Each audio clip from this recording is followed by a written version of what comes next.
It's the 1st of October, 1942, at the north end of what is now Edwards Air Force Base.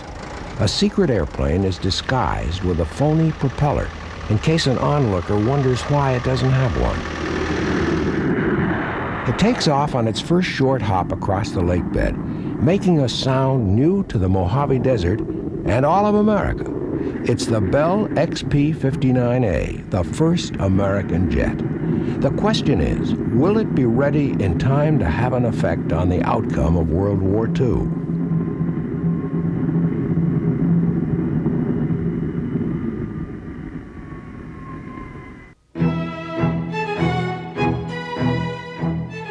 The Smithsonian Institution's National Air and Space Museum is the most visited museum in the world.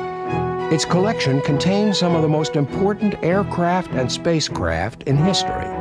Craft that were designed, built, and flown by men and women who have expanded the frontiers of flight.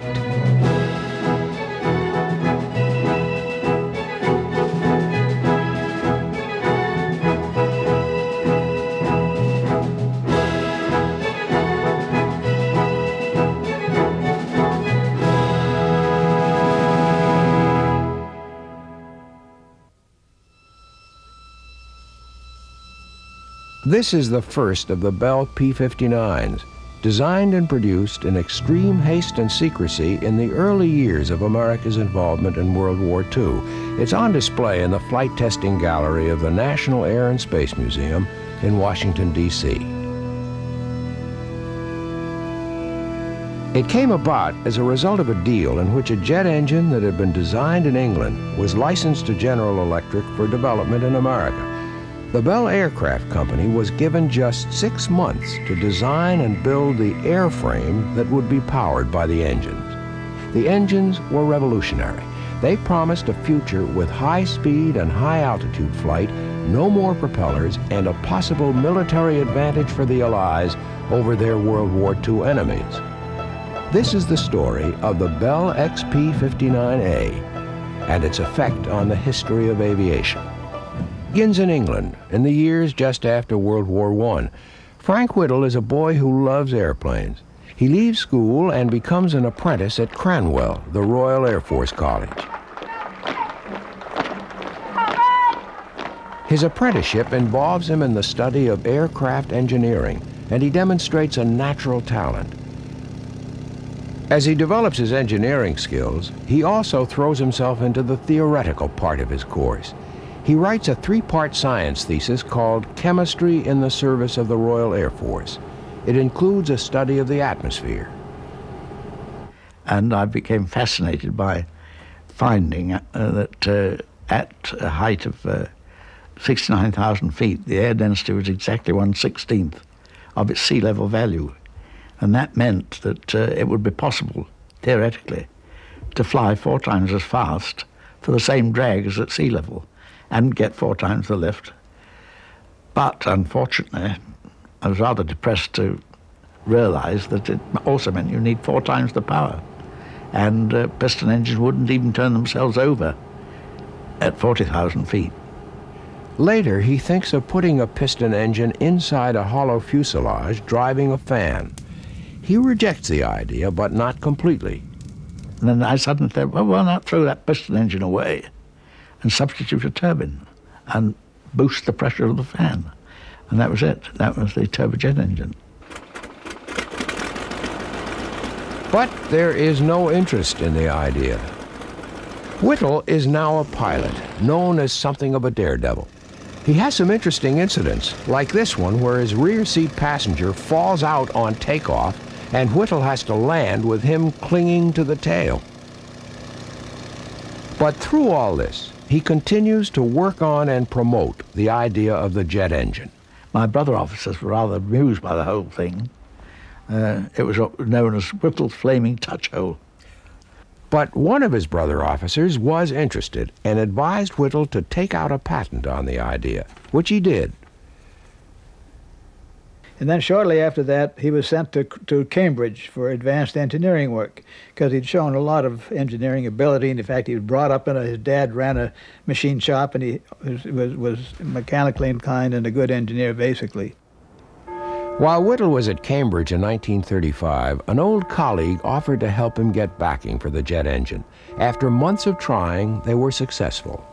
And then in 1937, he formed his own little company, Power Jets Limited. Somebody put up about 10,000 pounds of capital, and he formed his company, even though he was still in uniform. And they let him work part-time on it. Whittle set up the headquarters of Power Jets in the little English village of Lutterworth. There he began the construction of his first jet engine. After 7 years of development in Whittle's mind, the jet engine was at last about to appear in the flesh. By April 1937, it was ready for testing. No one believed it would run at all. They didn't think it would even turn itself over. And quite a few people were gathered around to see me make a fool of myself. I was on the controls, and I gave the signal to turn the engine over with a big electric motor we had. This is a filmed reenactment of what happened at Power Jets on April 12, 1937. At first, everything appeared to operate normally, but then the engine did something quite unexpected.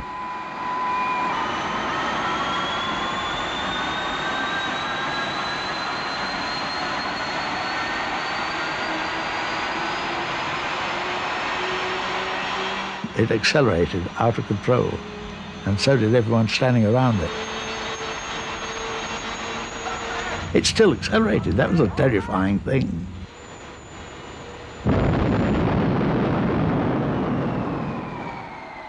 I knew that it was going to work, but my impression from that first test is that we had a long way to go. The problem causing the uncontrolled acceleration was fixed, but Whittle was about to be posted to a location away from his work on the engine. He ran a demonstration for his commanding officers. The engine ran at least well enough to let the powers that be continue on the job. I was excused my promotion examination to squadron leader and promoted to squadron leader, and placed on the special duty list to continue the work. In 1938, the director of scientific research, who was skeptical about the engine, came to Lutterworth to see it run. It had now been completely rebuilt twice.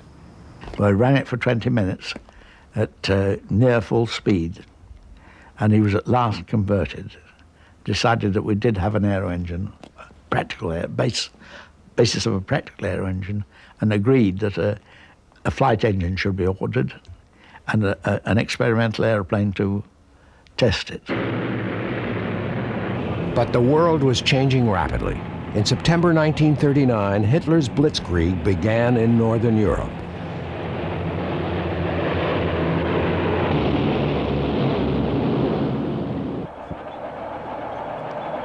War in Europe, long a possibility, was now a reality. And Britain, like many other nations, wasn't ready. In early 1940, the Whittle W1 engine was thought by some in the military to be a potential war winner. But complete recognition was still a long way away.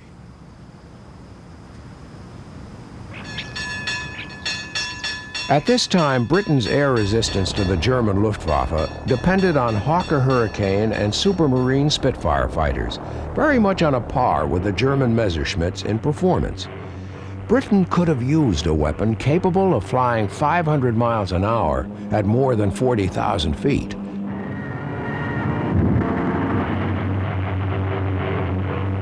By April 1941, the Gloucester Whittle E-28 was ready for taxi tests. Frank Whittle himself was in the cockpit for some of the trials, but even then there was little official interest in the first flight. Certainly no important official had turned up to see that first flight, and they refused our request for an official photographer. And such rather poor film that exists was done by a handheld camera of someone from the Gloucester Aircraft Company. On May 15th, Flight Lieutenant Jerry Sayer was in the cockpit. Jerry went to the end of the runway, and we stood about a couple of hundred yards along by the side of the runway, and then he took off. It was quite unsensational. He took off beautifully, and he left the ground in about 600 yards, disappeared into the clouds, and we didn't see him for about 15 minutes, but we could hear him. It was a triumphant success, but its potential was still not recognized.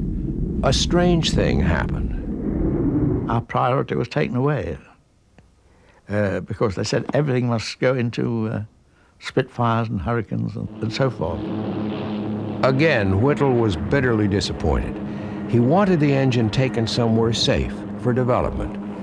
Hap Arnold, the U.S. Air Force general, got wind of it, you see, and he made a deal with the ministry. They sent word over to General Arnold that they had a project that could conceivably affect the outcome of the war, and asked him to send a technical team over to evaluate it. The evaluation was positive. In great secrecy, details of the engine were passed on to General Electric with the object of building a test model and then producing the engine in America. General Electric was chosen because of its experience with turbines, a technology closely related to the needs of Whittle's jet. GE accepted the job and, in a highly secret operation, took delivery of a Whittle engine on which to base its own production version.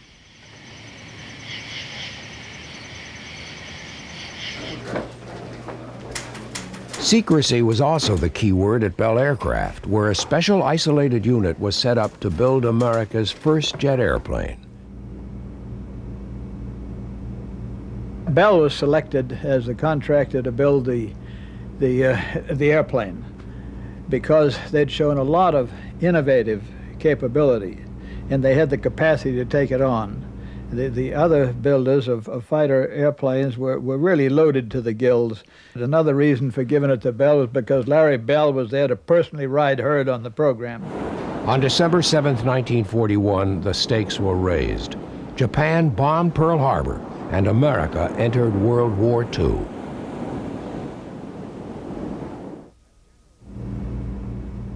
At General Electric, a secure unit was set up to test the engine when it was finished. It was appropriately named.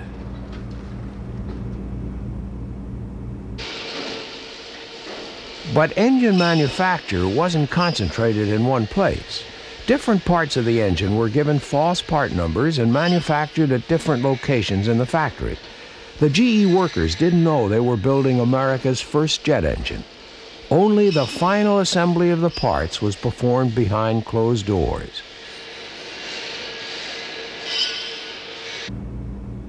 The engine that emerged from the secret process was called the General Electric Type 1A. It was designed to produce 1,250 pounds of thrust.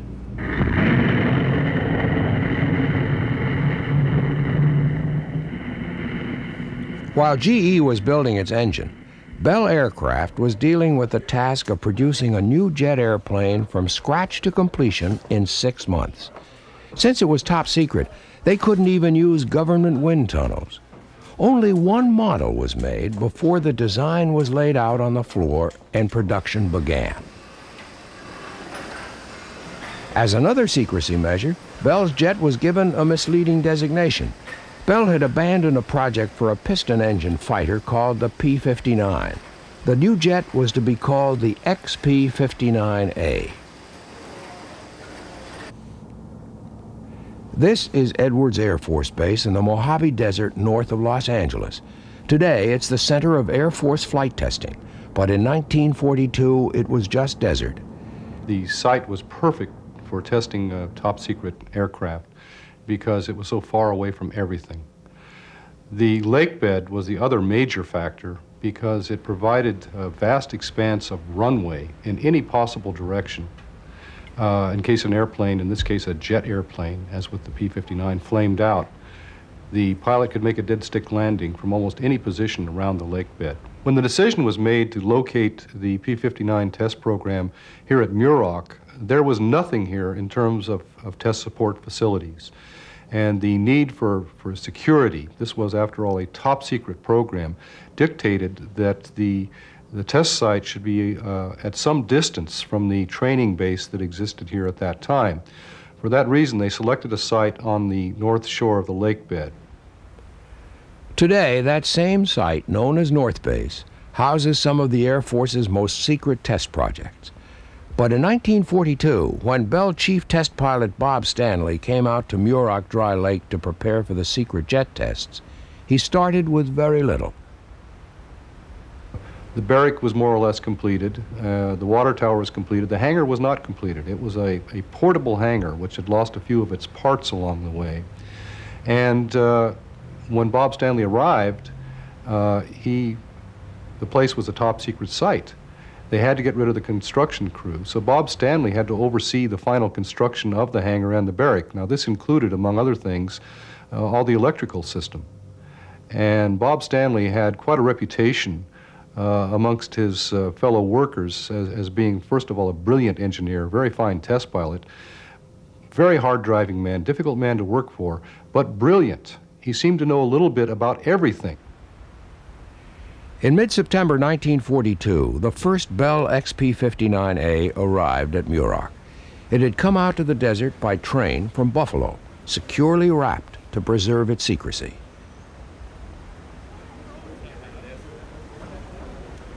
It was unloaded, taken the last few miles to North Base, and assembled. The group working on the plane at North Base was made up of representatives from Bell Aircraft, General Electric, and the Army Air Forces. Before the end of the month, Bob Stanley was satisfied that the engines could be fired up for their first tests in the aircraft. So little was known about the behavior of jets that paint strips were applied to the fuselage near the jet exhaust to test the effect of heating on the skin of the airplane. Crew members weren't sure just how close to the jet exhaust you could stand with safety. They found the skin was not unduly affected by heat, and if you were careful, being around jets was not too different from working near conventional aircraft. The engineers from General Electric watched anxiously. They were dealing with temperatures much higher than those in piston engines. They had to make sure the new jets lasted.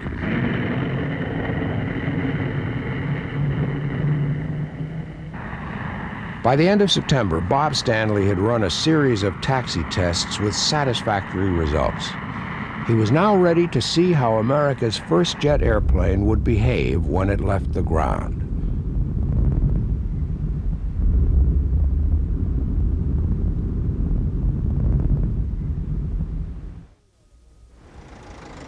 Early on the morning of October 1st, 1942, the XP-59A was wheeled out of the hangar for its first flight.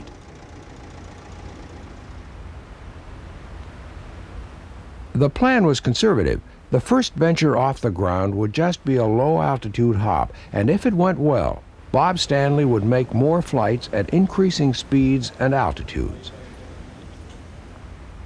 In some ways, the cockpit layout of the new jet was simpler than that of a piston-engine airplane. There were fewer instruments to monitor engine performance. On the left side of the cockpit, there were two throttles, one for each engine.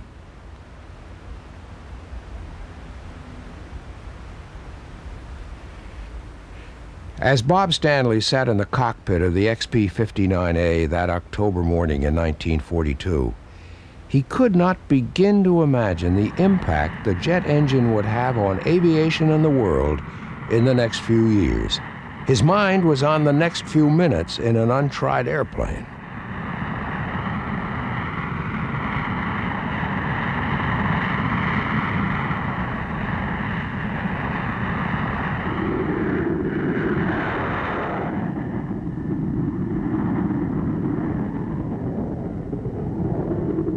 On the first hop, The maximum altitude was 25 feet, and the landing gear stayed down.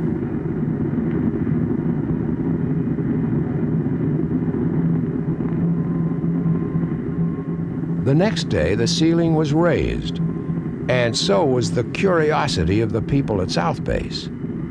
The combustion on this first engine was not very good, so there's heavy black smoke trailing behind it. It's particularly noticeable if you happen to be looking up the column from the back. From the side, you could see it, but if you were looking up that column, it really looked bad. And Bob hadn't been in the air more than 2 or 3 minutes, and the telephone rang, and we got a call from the South Base. And this excited voice said, do you want some help? Can you send the fire people up? Walt said, no, what do you mean? Well, you got an airplane on fire. And, and he realized what it was. No, I think we can handle it all right. So then the guys, and they knew we had a bunch of nuts up north if they took an airplane on fire that carelessly. Apart from that, the flights of October the 2nd, 1942 were a success. Bob Stanley made 4 of them, reaching a maximum altitude of 10,000 feet. After only 3 hours running time on the engines, the flight test program came to a halt. And then we were running into a 3-hour limitation that GE imposed so they could, because of course the engine was far more experimental than the airframe. And after 3 hours of running, it's run-up time, taxi time, flight time, they insisted they must pull the engines out of the airplane, partially disassemble them, and inspect key parts for the effect of temperature and wear, which is all very, very logical. Even though North Base at Muroc was very isolated, it wasn't completely secure. There was a road fairly close by, running from the small town of Boron down to South Base.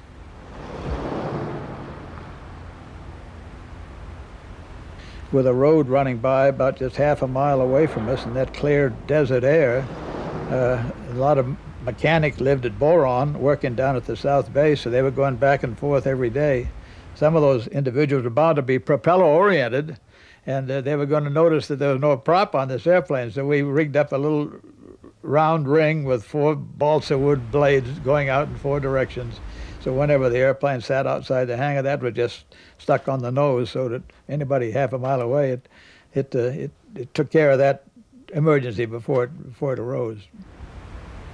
By the time the engines were ready to go again, Muroc Dry Lake had become flooded, and the testing program was moved briefly to drier ground. Again, the phony propellers were brought into service.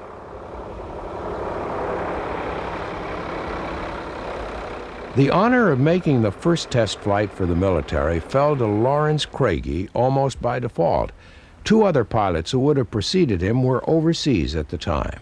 I did it more just in a normal matter of course, because I'd been living with the program all year, and was very close to all aspects of it. So with Swafford and Kern in England, it was the most natural thing in the world for me to be out there and be bossing the program from the Air Corps side. Half a century later, his recollections are vivid. In an ordinary airplane with a piston engine, the moment of takeoff is the moment of maximum vibration. And with this rotary device, and only operating at half power, it was very, very smooth. So as we broke ground and took off, it was just amazing, that feeling of quiet.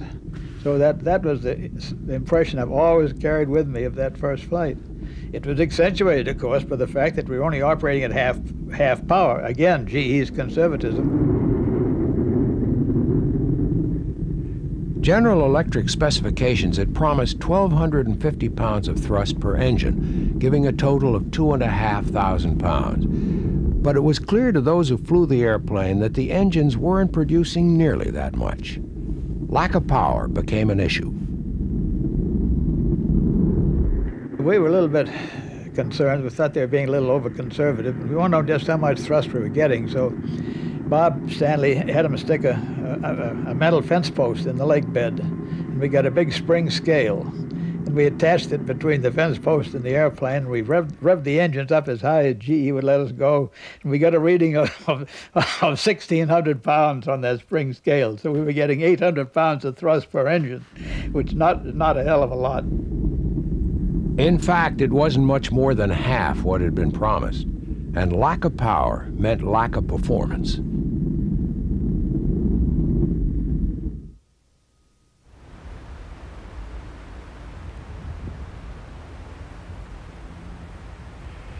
The secret flight test program continued from South Base at Muroc Dry Lake. With new pilots being introduced to the XP-59A and more flights being made, it became harder and harder to keep the project hidden from inquisitive eyes. One of the gunnery students, the South Base, happened to be just taken off, and he saw a P-59 taking off up north, and he noticed this heavy cloud shadow on the lake bed following it, which got his attention. And of course, it was from this cloud of smoke behind the exhaust. And then as the airplane got in the air, he decided that he was going to get a look at it in spite of the instructions he'd had to leave it alone.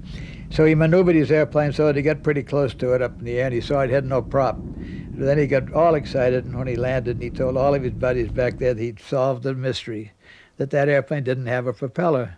And they literally laughed him out of it, because it wasn't possible for an airplane to fly without a prop.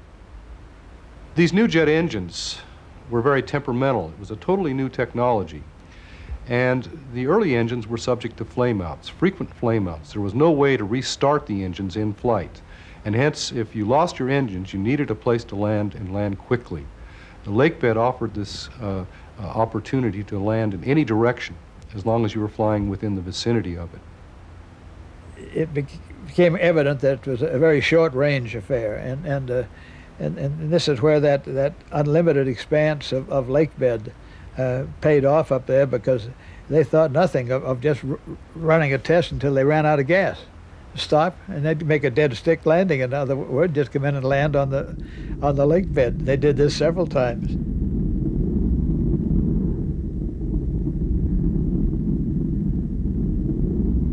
Although it was not a dangerous airplane to fly, its handling characteristics were perfectly satisfactory, but it wasn't really a stable airplane, and it didn't come up to the performance handling qualities of an airplane like the P-38, the P-51, or the P-47.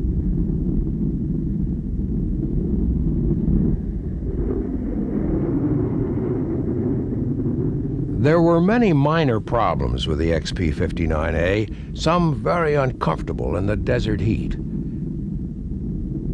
Temperatures in the cockpit were very high, and the reason for it was that the Bell had designed a double glass canopy with provisions to pipe hot gas from the engine compartment up in there to de-ice the winter and to keep it from frosting over. But the valve, which was supposed to be able to control it, wasn't functioning properly, so whether they wanted it or not, the hot air was coming through there all the time. Tex Johnston was a company test pilot with Bell. His job was to make altitude tests. I was testing the airplane stability and control performance in 5,000-foot increments up to ceiling altitude, and everything was going well. And when the Wright Field back at Dayton, the Air Force, got the data from the 30,000-foot flight, which has made propeller airplanes obsolete, you know, they said, go immediately to the ceiling.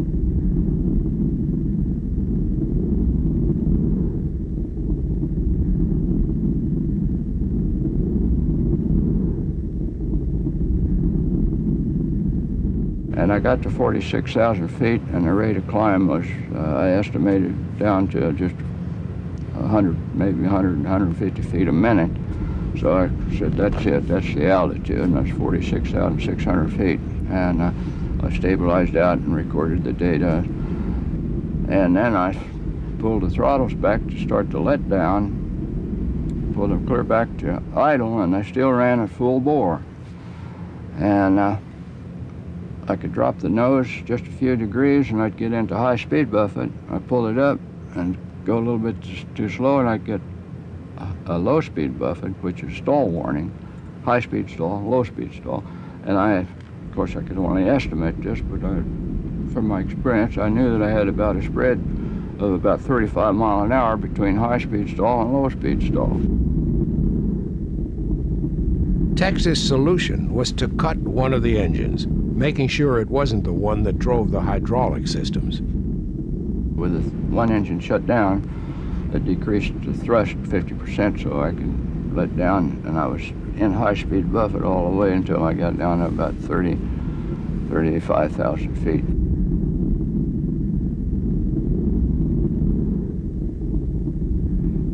Very few people knew of the existence of the plane, but most of those who did wanted to fly in it. In the portion of the nose airplane that would house the armament section, the guns and ammunition and so forth, they installed a little cockpit just for an observer. And I've always felt that the primary reason for that really was to let Larry Bell fly in his airplane, but of course it meant so much to him personally that his company had produced the first jet in this side of the world. Larry Bell realized his ambition. He sat in the outside cockpit and became one of the very first jet passengers in the world. You can just see a flying helmet above the front of the fuselage.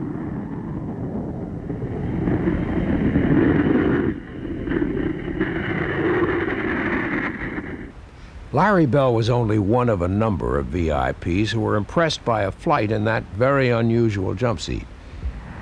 Tex Johnston was given the job of taking a dignitary from Washington on a flight. He chose a route along the highway to Boron. And so I took him down this highway at full bore, right about 10 feet off the deck, you know, so he's looking up the telephone post. And when they came back and landed, he got out and he said, "God damn, this son of a bitch went down the road and the telephone line looked like a picket fence." Performance on flight tests wasn't the leap forward that had been hoped for. I guess we really weren't disappointed until we got well into the program when we realized that it just wasn't shaping up. We didn't begin to appreciate in the early days what a tremendous breakthrough it was going to be. But on the other side of the Atlantic and the other side of the war, the potential of the jet had already been recognized. The world's first jet airplane, the German Heinkel HE-178, had flown back in 1939. But the real German threat was built by the Messerschmitt Company and entered service in mid-1944. By late that year, Allied intelligence officers were seeing unusual signs in reconnaissance photos. Frank Whittle, Britain's jet pioneer, was called in to help. I saw the photographs and was able to help interpret them. And they were plain enough with the double scorch marks of a twin-engine jet. Those marks were made by the Messerschmitt Me-262, the most famous and successful German jet of the war. As early as 1938, Messerschmitt had been asked to submit a design for a fighter powered by 2 turbojet engines. German jets were then in the early stages of development, and when the Me-262 was ready to fly in early 1941, the engines designed to power it were not. It made its first flights with piston engines and didn't fly under jet power until July 1942. Pilots who flew the 262 for the first time experienced an enormous leap in performance over piston engine fighters. It had excellent handling qualities and high speed. But the Me-262 didn't enter service until July 1944, almost exactly 2 years after its first test flight. By that time, the war was going badly for Germany, and Allied air power was so dominant that the small number of 262s in combat could make little difference. The German Luftwaffe had not developed tactics to make full use of the 262's high performance, and there was no real plan to deploy it effectively.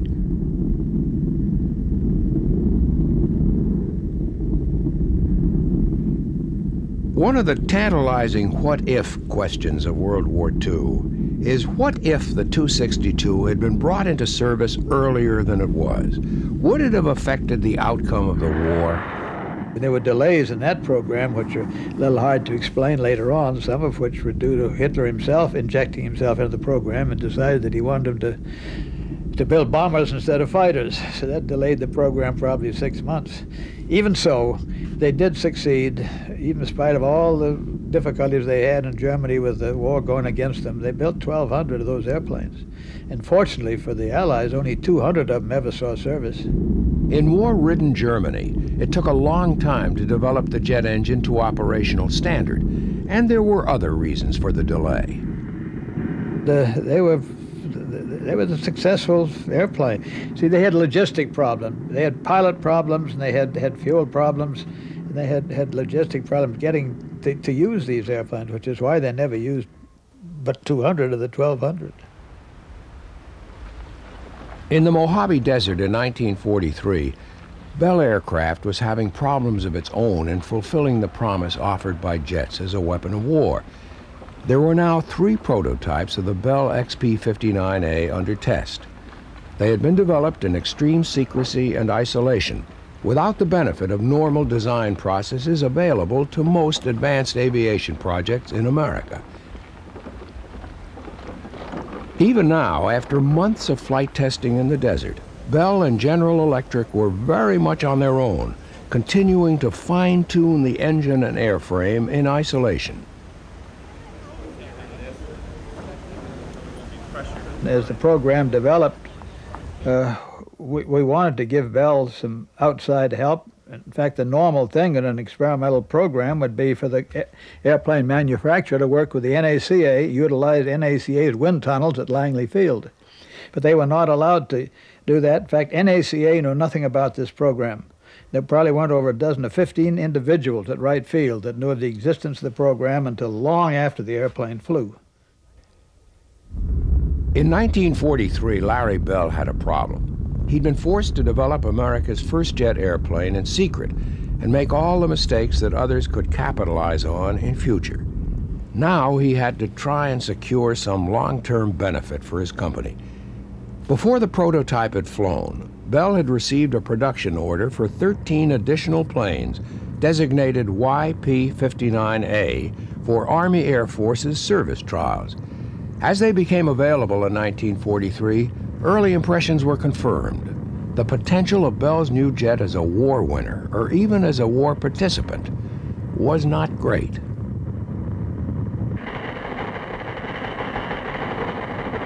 In January 1944, the silence was broken. The fact that America had a jet airplane was made public.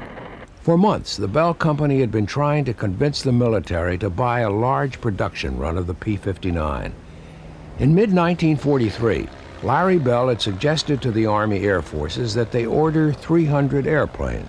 He tried as hard as he could to sell the Army and the Navy on the value of the plane for the war effort.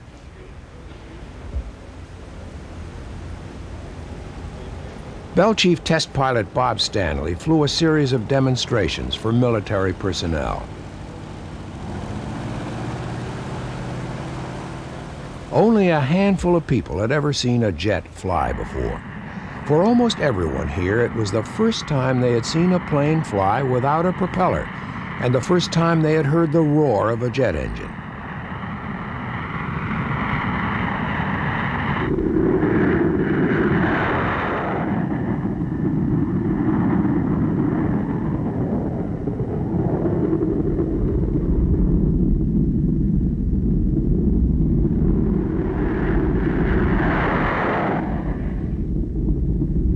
Unfortunately, in spite of the novelty of jet power, it was all too apparent that the P-59 was not enough of an advance on the best of the Allied piston engine fighters to justify a large production run.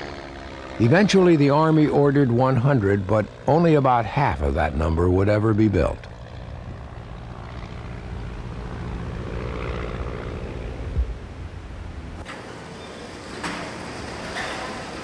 General Electric continued development on the turbojet engine, knowing that it would have a future independent of the success or failure of the P-59. But for Bell, it was becoming apparent that their first American jet was not going to be a runaway success. Other manufacturers were already biting at Bell's heels. In early 1943, while Bell was still turning out its 13 YP-59As, Lockheed had been invited to submit a design for a single-seat jet fighter.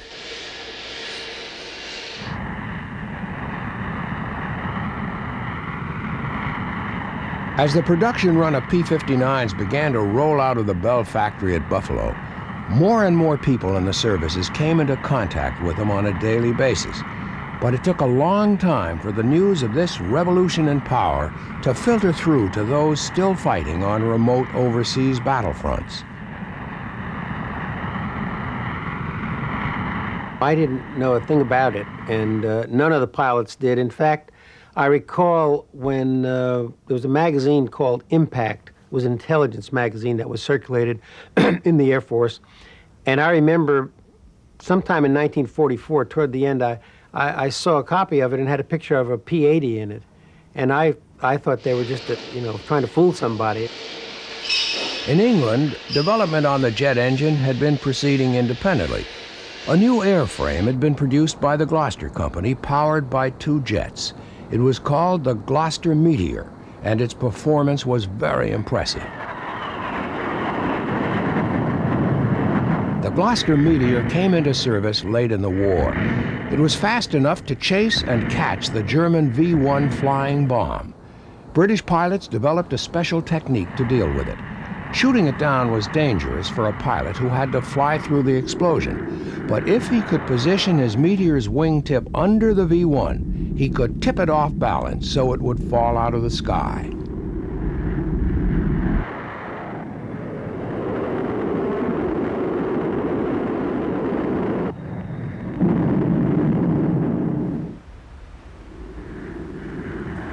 Back in the USA, as the war approached its end, more and more young pilots began to experience the feeling of flying an airplane without a propeller. 20 P-59As and 30 P-59Bs went into service. But they were not destined to enter combat or to have any influence on the outcome of the war. Instead, they were used to familiarize pilots with the handling and performance of jet aircraft. The P-59 was sort of the first jet and a good one to transition into by people who have flown conventional airplanes. And that's more or less where it stayed. It never was built for a combat airplane. It was a very easy airplane to fly, a very pleasant one, but it didn't have striking performance. Very short-legged, could have used more fuel. You had to be careful with fuel control. The fuel controls were not adequate, and you stayed away from sudden bursts of the throttle because you might have a flame out. Don Lopez, back from service in China flying P-40 fighters, got his chance in a P-59. I was really excited to get to fly a jet because there were very few of them. And I remember it had such a big wing, a tremendously big wing from fore and aft, a lot of chord. And it seemed like you were stepping down into a bathtub or something into the cockpit.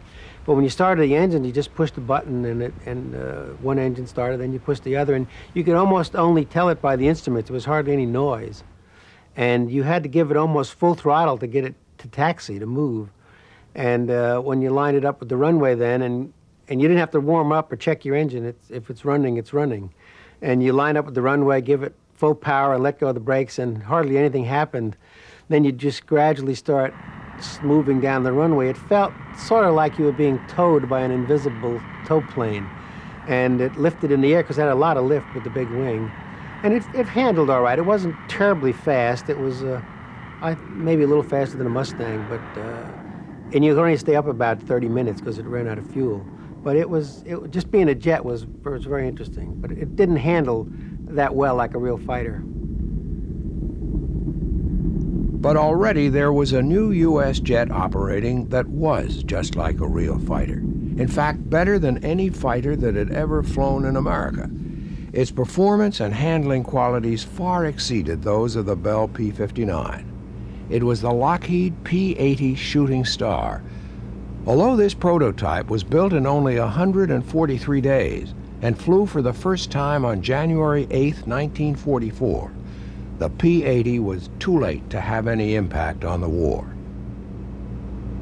At the end of the war, we had one P-80 in Italy and one P-80 in England. As a morale factor for our pilots who were running into 262s, and what are we doing?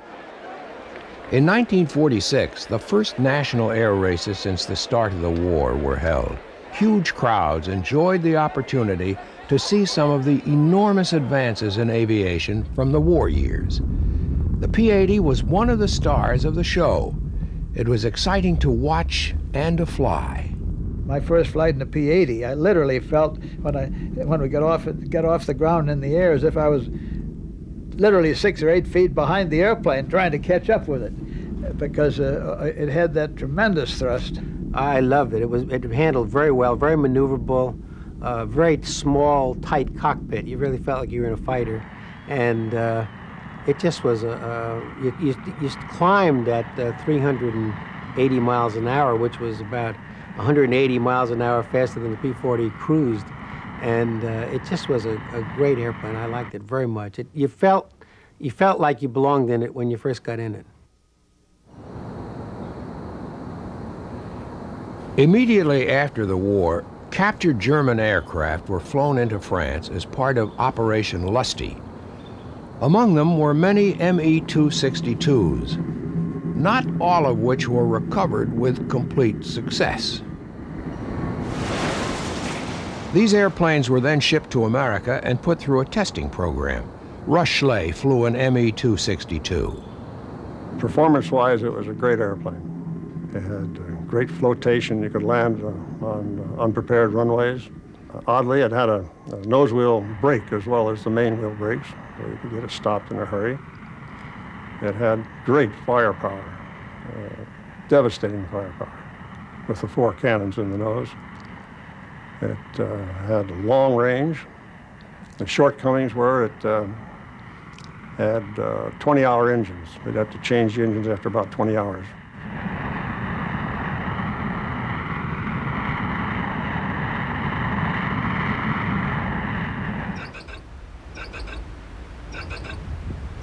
So in 4 years since the XP-59A was rolled out in secret in the Mojave Desert, it had not achieved as much as other early jets. What then is its significance in the history of aviation?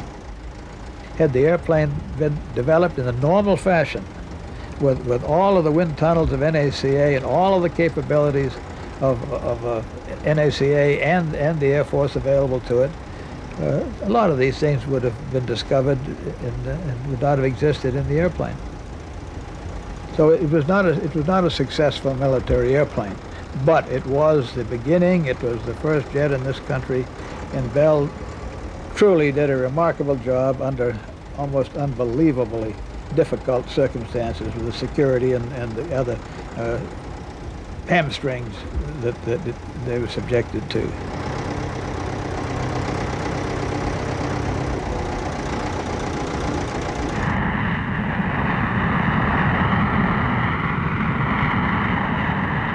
One of the great ifs of aviation is the question of what would have happened if the British authorities had supported Frank Whittle's jet engine concept in the early 1930s, soon after Whittle came up with the idea.